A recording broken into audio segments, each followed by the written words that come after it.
Alhamdulillahilladzi at'amana bi nikmatil imani wal islam.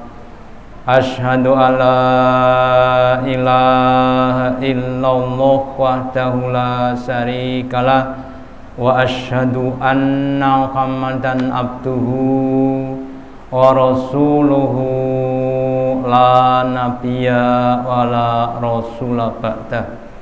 Allahumma sholli ala Muhammad wa ala ali Muhammad kama sholaita ala ali Ibrahim innaka hamidum majid wa barik ala Muhammad wa ala ali Muhammad kama barakta ala ali Ibrahim innaka hamidum majid. Qala Allahu ta'ala fi kitabihil karim. A'udzu billahi minasy syaithanir rajim. Ya ayyuhalladzina amanu ittaqullaha haqqa tuqatih wa la tamutunna illa wa antum muslimun. Bapak Ibu hadirin yang dirahmati Allah Ta'ala, yang pertama dan utama, marilah kita selalu meningkatkan kesyukuran kita, keimanan dan ketakwaan kita kepada Allah Ta'ala dengan menjalankan perintah-perintahnya dan meninggalkan larangan-larangannya.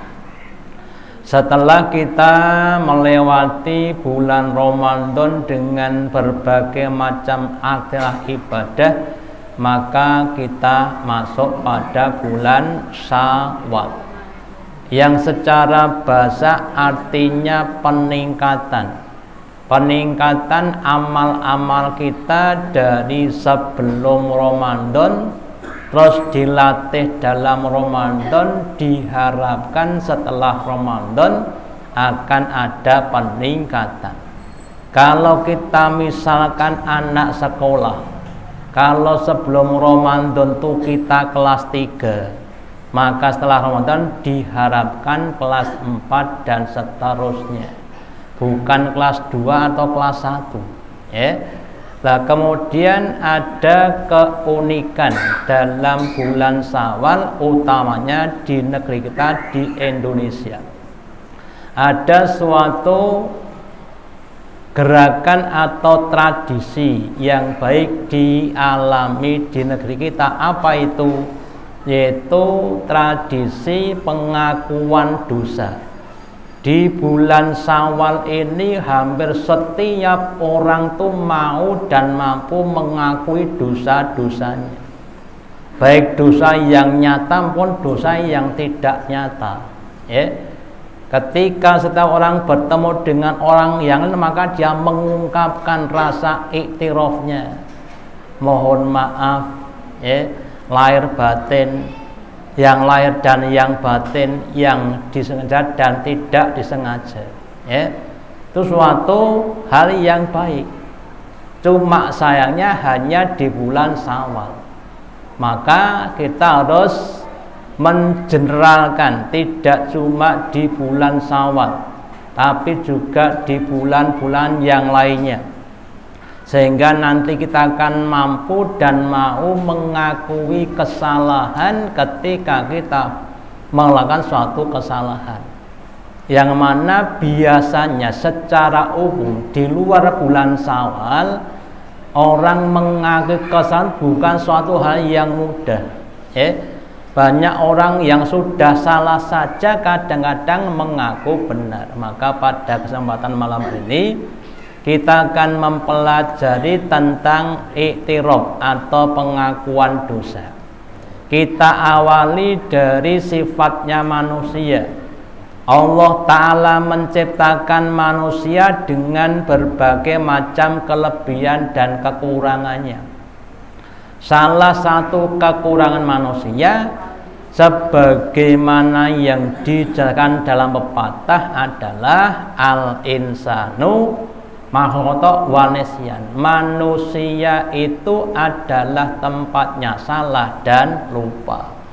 Jadi hampir setiap orang siapapun namanya itu biasa, maksudnya sudah pernah berbuat suatu kesalahan-kesalahan, baik yang disengaja atau tidak disengaja, dan juga sering lupa. Kenapa? Karena memorinya terbatas, kemauan berpikirnya terbatas, kemauan mengenal juga terbatas. Yang dua tadi, khotok dan nisyan tadi, menimbulkan dosa-dosa yang kalau tidak dihapus maka akan bisa menimbulkan berbagai macam siksaan-siksaan. Maka dalam sebuah hadisnya Nabi menjelaskan sebaik-baik orang yang salah itu adalah orang yang mau bertobat. Nabi bersabda, kullu bani Adam khotoun. Setiap anak Adam, setiap manusia itu akan berbuat kesalahan-kesalahan. Termasuk para nabi, para rasul, para ulama, apalagi kita manusia pada umumnya. Nabi Adam pernah berbuat salah, Nabi Musa pernah berbuat salah, Nabi Muhammad juga pernah berbuat salah, apalagi kita. Lah kemudian wa khairu khotoin, dan sebaik-baik orang yang salah, seutama-utama orang yang sudah pernah berbuat salah adalah at-tawabin, yaitu orang-orang yang mau bertobat. Tobat itu diawali dengan pengakuan dosa. Jadi kalau orang tidak merasa salah, maka tidak akan pernah tobat. Di tobat itu nanti ada 3 atau 4 syarat. Yang pertama, mengakui kesalahan. Yang kedua, berjanji untuk tidak mengulangi. Yang ketiga adalah mengganti atau menukar dengan perbuatan yang baik yang lainnya. Yang keempat, kalau ada hubungan dengan sesama manusia, maka minta rela atau minta maaf kepada orang lain. Si A pernah mukul kepada si B, maka tobat yang keempat syaratnya adalah minta relanya kepada si B.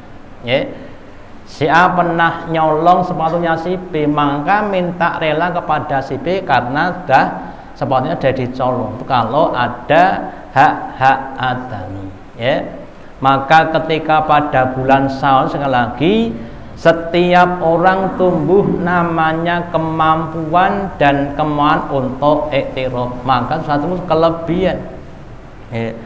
Dan kemudian mari kita kembangkan, kita generalkan, tidak cuma di bulan Syawal tapi juga di bulan-bulan yang lainnya, sehingga kita akan semakin lama semakin mampu untuk mengakui kesalahan. Kemudian dalam kenyataannya, orang yang pernah berbuat salah itu ada 3 tipe, ada 3 macam, ada 3 model. Yang pertama, modelnya orang yang beriman. Orang yang beriman itu kalau salah mau mengakui kesalahan dan kemudian bertobat.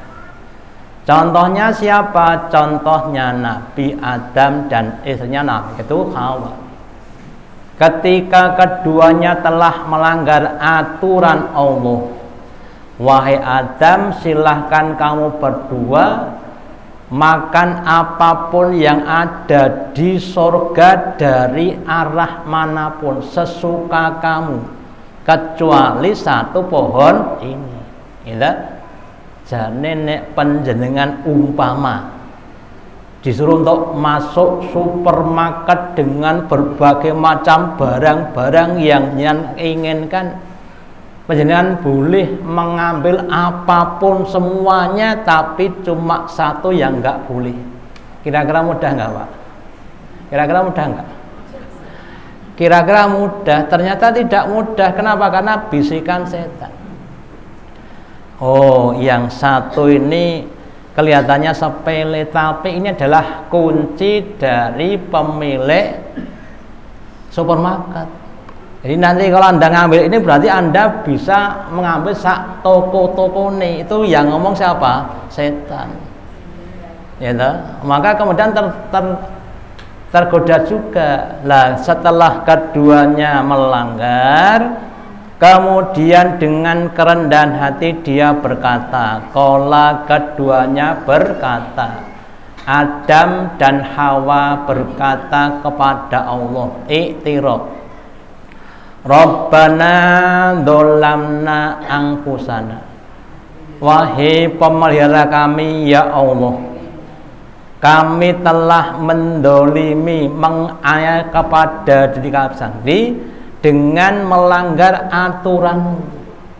Wa illam taghfir lana, dan jika engkau tidak mengampuni kami, wa tarhana, dan memberikan belas kepada kami, lanakunanna minal khosirin, sungguh kami ini akan menjadi orang-orang yang rugi. Kenapa? Karena akan masuk ke dalam neraka. Lah kemudian kita sadar atau enggak sadar, kita adalah anak turunnya Adam.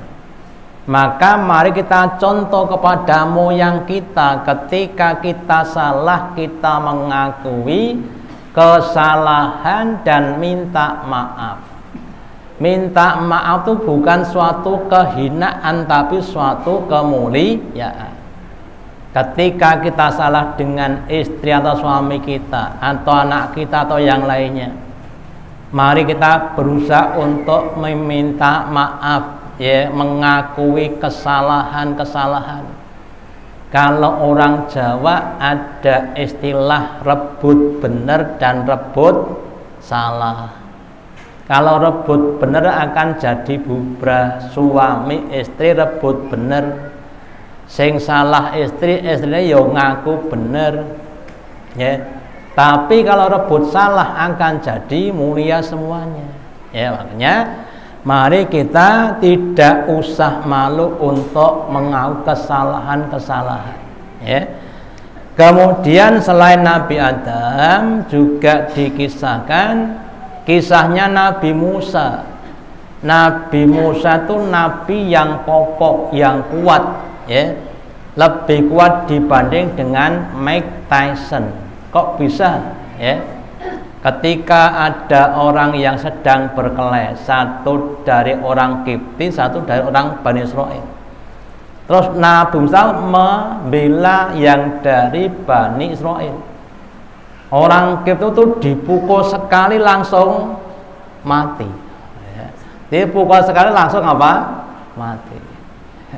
Masih kelingan nggak Pak Tiranto? Dulu ketika masih suka nonton wayang, Petro itu kalau mau perang kanan apa? Kuburan, kiri apa? Rumah sakit.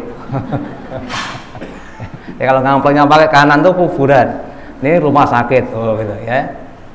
Loh, Nabi langsung kanan, dok, langsung mati, Pak. Loh, kok mati? Dia menyesal. Kenapa? Membunuh seseorang. Terus dia mengatakan, Robbi inni dzolamtu nafsi. Ya Allah, aku sudah berbuat dolim kepada diriku dengan membunuh orang ini. Ini perbuatan dosa. Bunuh orang itu perbuatan dosa, kok saya lakukan. Faghfirli, maka ampunilah aku, minta ampunnya kepada Allah Ta'ala. Terus faghfaralahu, maka Allah mengampuni kepada Musa. Jadi ngampleng wong langsung mati, kemudian dia merasa bersalah. Atau yang lainnya, kita mukul, jiwit, notok, dugang, jewer pada orang lain yang menerima pada jasa diyahnya tanpa hak, maka kita harus minta maaf, ya. Kalau dengan hak nggak apa-apa. Orang tua jewer anaknya yang beling, nggak apa-apa, itu karena apa? Hak, ya, boleh. Guru dengan muridnya boleh, ya. Tapi kalau dengan gurunya kualat, Innahu wal ghafurun, semuanya itu zat yang maha pengampun lagi maha. Nabi Adam salah, Nabi Musa salah, tapi mau mengakui kesalahannya. Termasuk juga dari kalangan malaikat juga pernah sebetulnya protes sebagai bentuk kesalahan, sebagai bentuk kurangnya mengakui kehakiman Allah. Ketika Allah bertanya kepada malaikat atau memberitahu pada malaikat, wahai malaikat, sesungguhnya kami Allah akan menciptakan khalifah di bumi, yaitu manusia. Terus malaikat protes, wahai Allah Ta'ala, kenapa engkau menciptakan makhluk yang nantinya akan membuat kerusakan dan suka menumpahkan darah, suka perang. Nah, malaikat berkata begitu karena makhluk sebelum Adam itu memang begitu, ya. Jadi sebelum Adam sudah ada makhluk di bumi ini yang sukanya perang dan membuat kerusakan. Terus Allah berfirman di malaikat, aku Allah tuh lebih tahu dibanding dengan kamu. Kamu kan cuma 11 saja. Ya, kamu tuh tahunya lebih daripada itu. Ya memang dia akan berbuat seperti, tapi ada yang tidak seperti itu, ada yang berbuat kebaikan-kebaikan. Dan kemudian setelah diciptakan Adam, terus Adam dikasih ilmu oleh Allah Ta'ala dengan nama barang-barang yang ada di dunia ini. Terus setelah itu kemudian malaikat diperintah Allah Ta'ala, wahai malaikat, jika kamu benar dengan persangkaan kamu, sekarang coba sebutkan nama barang-barang ini, ya. Maka malaikat mengakui kelemahannya. Oh, ternyata saya nggak bisa, sedangkan Adam bisa. Ternyata Adam atau Matan adalah lebih unggul dibanding dengan malaikat. Itulah kelebihan Allah, malaikat dibanding malaikat. Jadi setelah itu kemudian malaikat menyadari kekeliruannya, kurangnya memahami tentang kehakiman Allah. Ya, maka nanti Bapak Ibu, kalau nanti di surga, ya, di surga itu ada penghuninya, ada penjaganya. Yang jaga siapa?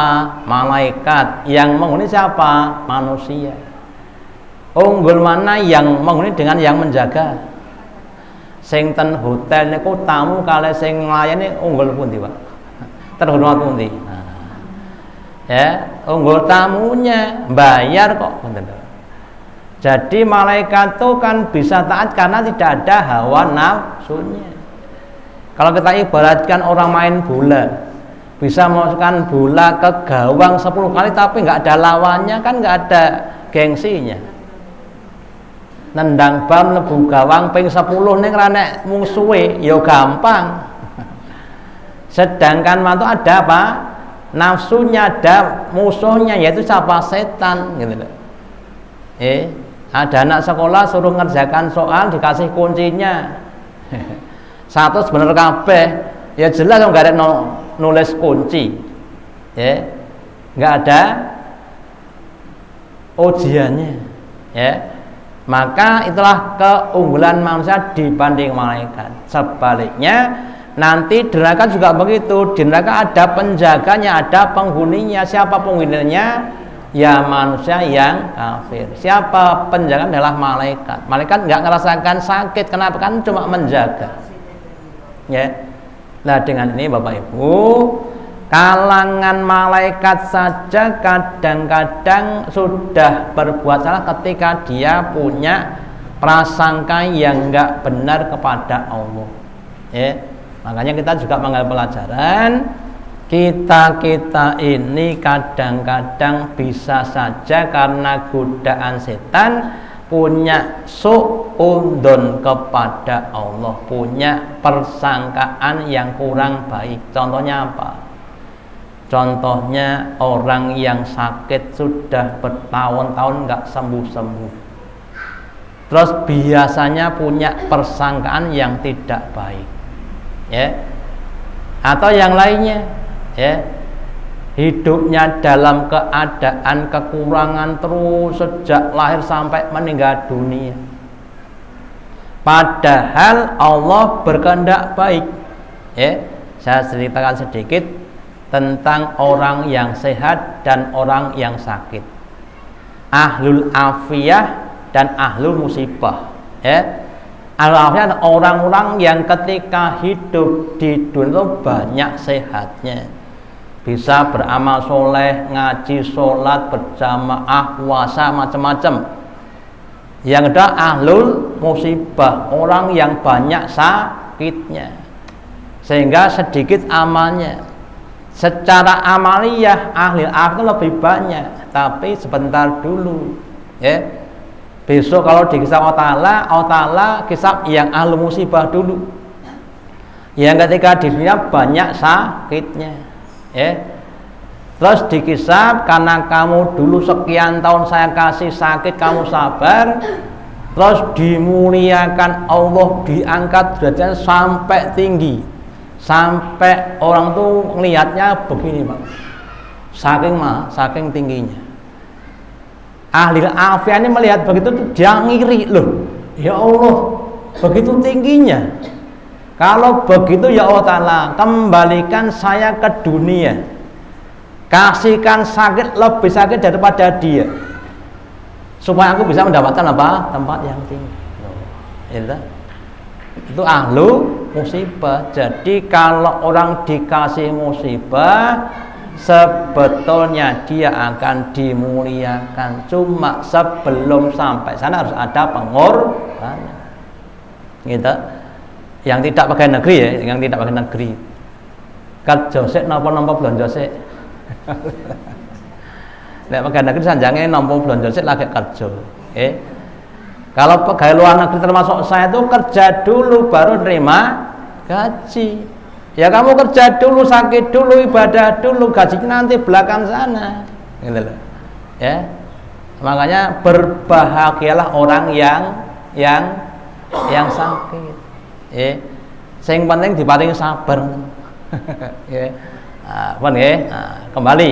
Jadi jangan sampai kita ada su'udun kepada Allah Ta'ala, diberi melarat alhamdulillah. Kok alhamdulillah? Besok nang kono enteng kisape sithik ndang mlebu swarga. Ya. Selisih orang kaya dan miskin dalam masuk ke surga itu selisihnya cuma 500 tahun. Sing melarat sik mlebu swarga 500 tahun, baru yang kaya masuk surga. Kenapa? Kakean bondo. Kakean hisab, kesuwen hisabe. Gitu. Lah sing sugih mlebune kering kok entuke dhuwur. Pilih pundi? Lah mergo dengan hartanya kan dia bisa sedekah. Jadi kalau yang melarat itu lebih dulu, kalau yang kaya itu lebih tinggi. Pilih mana?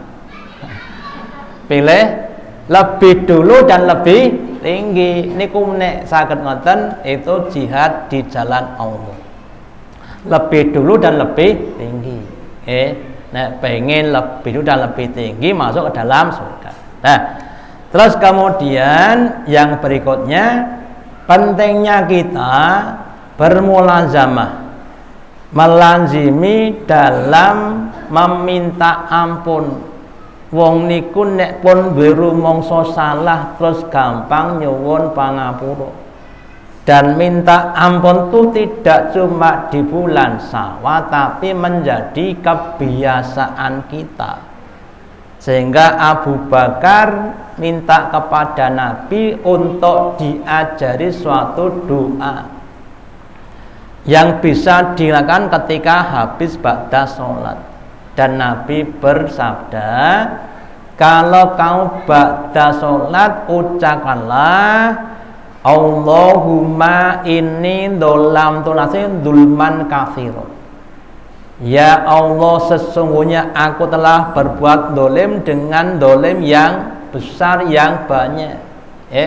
Kalau kelas-kelas kita, termasuk saya, termasuk penjenengan, dolimnya apa? Mungkin dolim kepada istri suami kita, pada anak kita, tetangga kita, teman kita, barang-barang kita,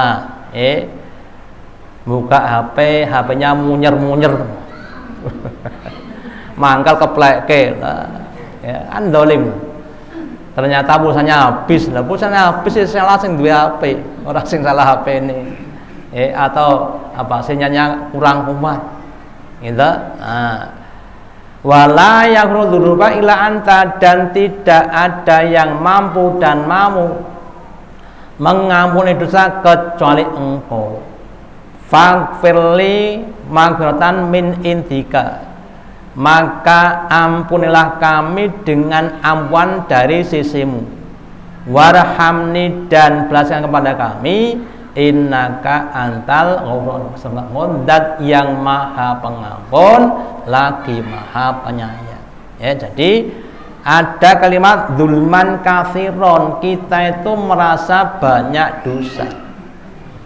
Nabi Ibrahim itu seumurnya sampai meninggal dunia menipu 3 kali. 3 kali sudah merasa banyak. Kita sampai sekarang ini sudah menipu berapa kali? Pun nanti ngapusi dereng rampung, dereng wis, gitu.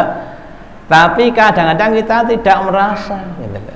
Ya, maka sekali lagi tumbuhkan dalam pribadi kita kemampuan, kemauan untuk mengakui kesalahan-kesalahan yang besar, yang kecil, yang terlihat dan yang tidak terlihat. Ya, Bu, apa Pak? Mohon maaf loh. Maaf apa? Saya tadi wis suudon karo kowe. Lah ngopo to? Kondone budhe ngarepan kono, kowe goncengan karo wong lanang. Lah ngopo to? Lah aku arep blonjo oke terus becak karo wong lanang. Lah nenek tukang becak wong wedok e. Oh, Mbak Nen tukang becak to, tak kira sapa. Ya. Namanya apa? Suudon. Demikian juga yang lainnya. Mbak, apa? Pak Joko mau goncengan wong wedok wahyu. Ternyata saya ngomong ngoten niku ora ngerti nek niku adik kula lah. Gitu. Lah goncengan orang dia ora masalah. Ya. Kadang-kadang don-don seperti itu, ya. Ini harus kita akui. Terus ini ada sedikit untuk syair ya. Biar kita memahami lebih lanjut, ya. Tipe yang kedua adalah tipenya orang kafir. Orang kafir itu salah terus mencari pembenaran, cari alasan, kemudian tidak mau mengakui kesalahan. Contohnya siapa? Ya, biang keroknya kafir siapa kalau tidak si iblis. Jadi iblis adalah biang keroknya kekafiran. Ketika dia salah, dia tidak mau mengakui, bahkan membuat alasan.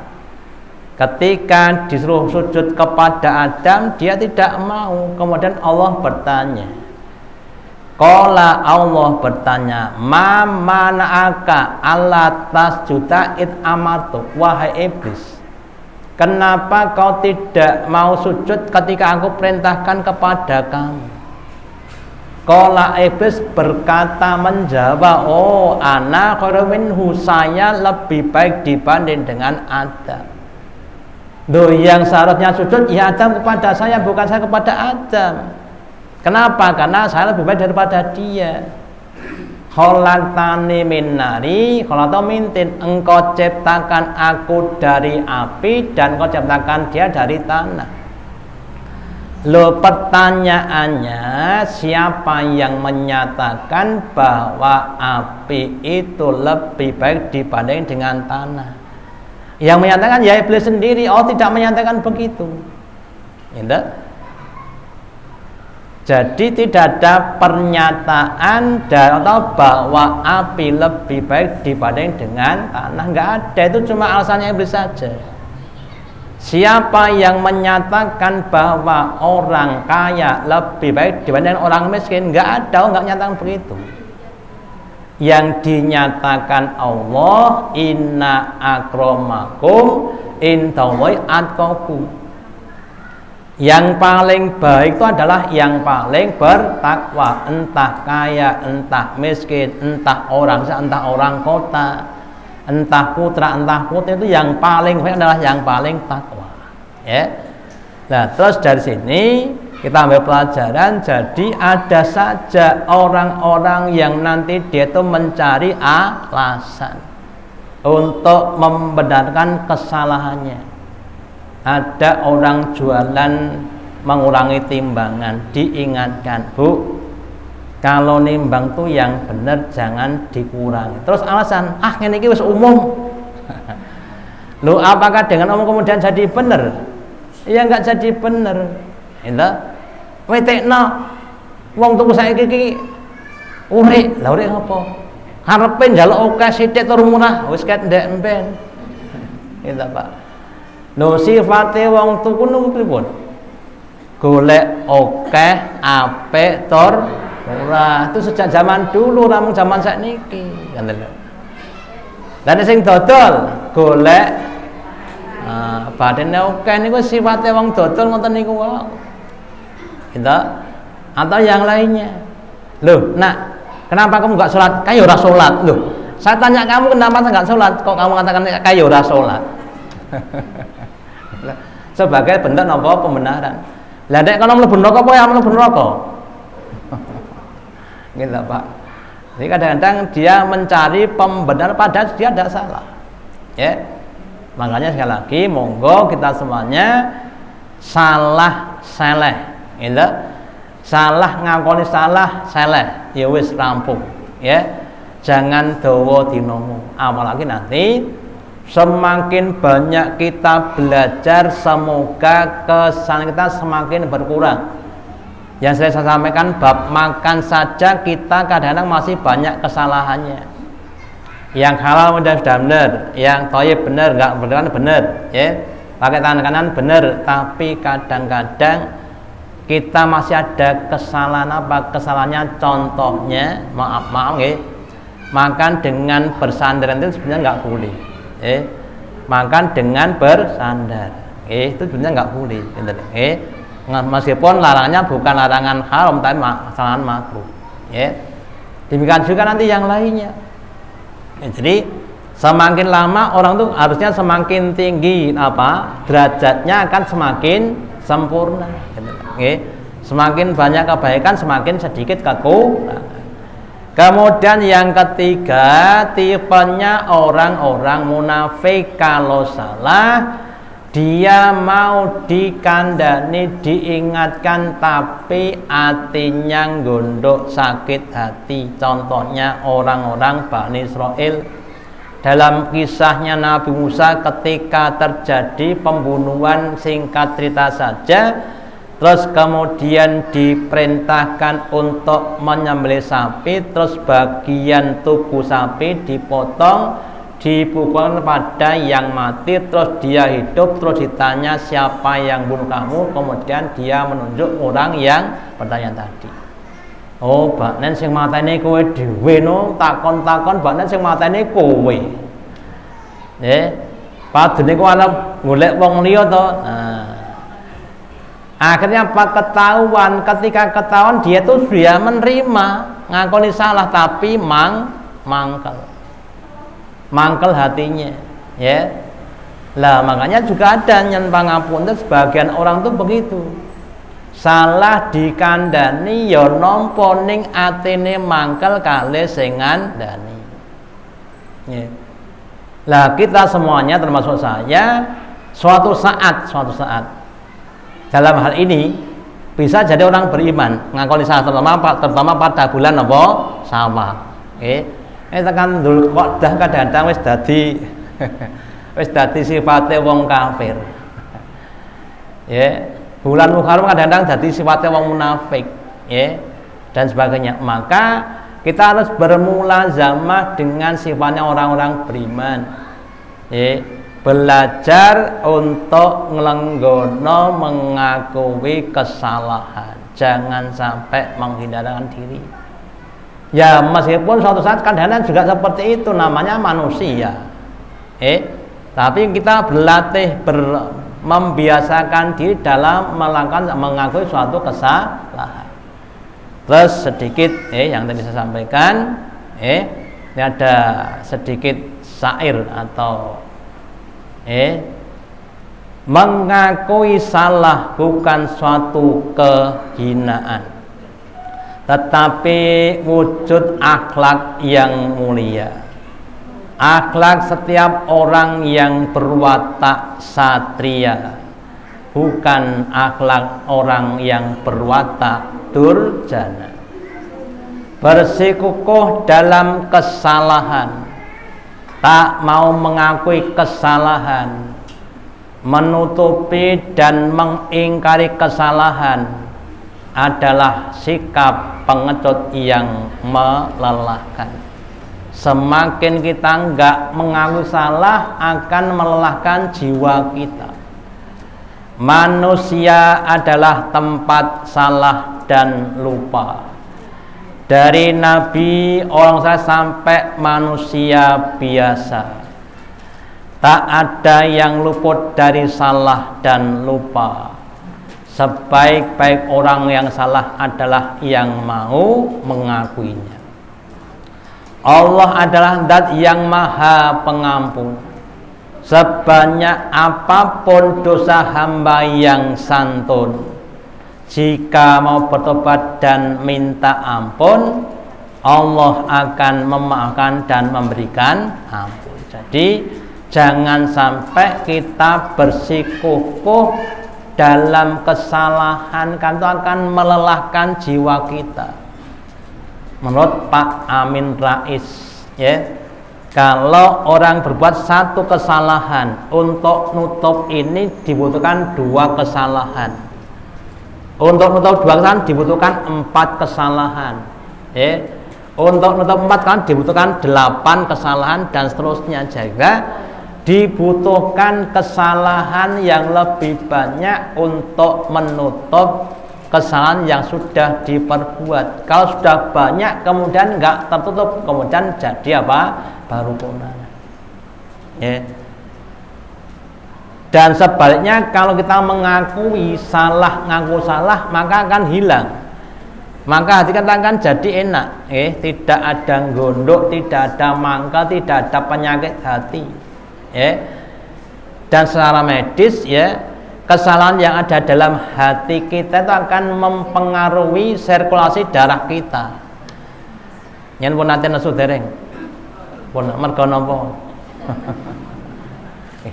Mergo ten ati enten barang sing gondok, ngoten. Terus tekanan darah semakin apa? Semakin keras gitu. Akhirnya nanti banyak penyakit-penyakit jasadiah yang ditimbulkan karena penyakit sebab rohaniah tadi. Nah semoga dengan semuanya kita termasuk hamba-hamba Allah yang mampu dan mau mengakui kesalahan kita, terus kita minta ampun kepada manusia sesegera mungkin, jangan sampai menunda-nunda, dan semoga kita di akhir kita termasuk orang-orang yang tidak punya kesalahan karena sudah banyak minta ampun kepada Allah Ta'ala. Amin. Demikian yang dapat saya sampaikan, semoga ada manfaatnya. Allahumma taqabbal minna innaka antas samiul alim wa tub alaina innaka antat tawwabur rahim. Kita akhiri dengan doa majelis. Subhanakallahumma bihamdika asyhadu alla ilaha illa anta astaghfiruka wa atubu ilaik. Wassalamualaikum warahmatullahi wabarakatuh.